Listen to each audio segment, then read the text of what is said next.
peredaran darah.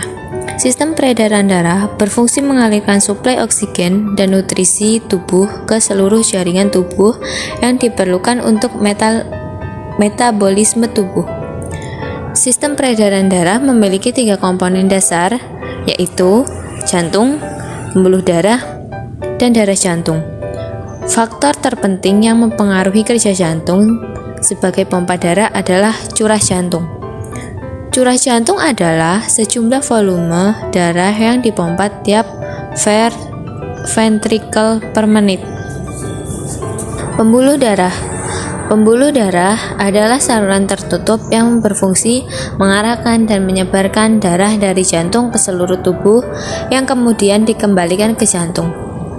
Darah berfungsi sebagai media pengangkut yang membawa kebutuhan jaringan tubuh seperti oksigen, karbon dioksida, nutrien, elektrolit, dan hormon. Darah mengalir dari tekanan lebih tinggi ke tekanan lebih rendah mengikuti penurunan gradien tekanan. Semakin besar gradien tekanan yang mendorong darah melalui pembuluh tersebut, maka akan semakin besar laju aliran darah. Laju aliran ditentukan oleh perbedaan tekanan antara dua ujung pembuluh. Karena adanya resistensi, tekanan aliran akan menurun sewaktu darah menyusuri panjang pembuluh. Tekanan darah. Tekanan darah adalah tekanan dari darah pada sistem vaskular tubuh. Sistem vaskular membawa darah yang kaya oksigen menjauhi jantung menuju pembuluh darah, arteri, dan kapiler untuk masuk ke jaringan. Setelah jaringan mendapat oksigen, darah masuk ke vena dan dibawa kembali ke jantung dan paru-paru. Fungsi darah. Darah menyangkut gas, nutrisi, produk-produk limbah, dan hormon. Darah yang terlibat dalam regulasi homeostasis dan pemeliharaan pH, suhu tubuh, keseimbangan cairan, dan kadar elektrolit. Darah melindungi terhadap penyakit. Jenis-jenis sistem peredaran darah. Sistem peredaran darah dibagi menjadi 2, yaitu sistem peredaran darah besar dan sistem peredaran darah kecil. 1. Peredaran darah besar. Peredaran darah besar dikenal juga dengan nama peredaran darah sistematik. Sistem peredaran darah besar bermula ketika bilik kiri jantung memompa darah yang mengandung oksigen dan nutrisi melalui aorta atau arteri utama ke seluruh tubuh. 2. Peredaran darah kecil. Peredaran darah kecil sering juga disebut dengan peredaran darah pulmonal. Sistem peredaran darah kecil bermula saat darah di bilik kanan jantung yang rendah oksigen dipompa oleh arteri pulmonalis menuju ke paru-paru. Plasma.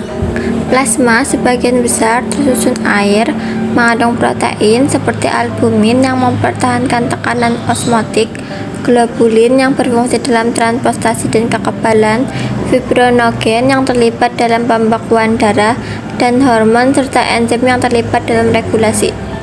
Plasma mengandung ion, nutrisi, produk-produk limbah, dan gas. Eritrosit. Eritrosit atau sel darah merah berbentuk binkonkav, tidak memiliki inti dan mengandung sejumlah besar hemoglobin. Fungsi utama eritrosit adalah transportasi oksigen. Hemoglobin terdiri dari heme, yaitu suatu pigmen yang mengandung besi, dan globin protein.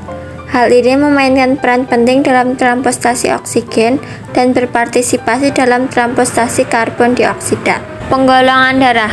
Golongan darah ditentukan oleh antigen pada permukaan eritrosit. Antibodi dapat mengikat antigen eritrosit yang mengakibatkan aglutinasi dan hemolisis sel darah merah. Golongan darah A memiliki antigen A. Golongan darah B memiliki antigen B. Tipe AB darah memiliki antigen A dan B, dan golongan darah O tidak memiliki antigen A atau B.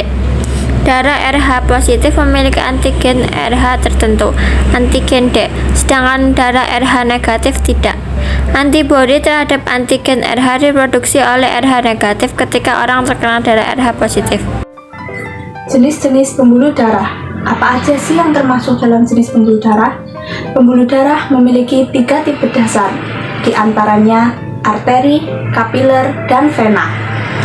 Arteri dan vena besar terbentuk dari lapisan fibrosa luar jaringan ikat, lapisan tengah otot polos, dan lapisan dalam dari epitel squamosa sederhana.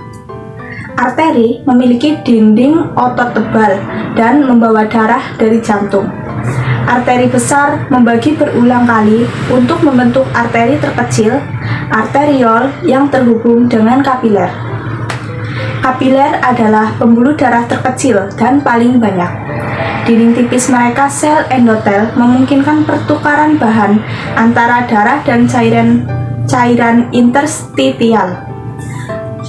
Molekul terlarut dipertukarkan oleh difusi. Vena memiliki dinding lebih tipis dari arteri dan membawa darah dari kapiler menuju jantung. Vena terkecil adalah venula yang membawa darah dari kapiler dan bergabung untuk membentuk vena kecil. Vena berisi katup yang mencegah aliran balik darah. Kemudian aliran darah. Darah beredar dari daerah tekanan tinggi ke daerah tekanan rendah. Tekanan darah tertinggi di ventrikel dan terendah di atrium. Tekanan darah sistemik menurun saat darah dibawa ke kapiler.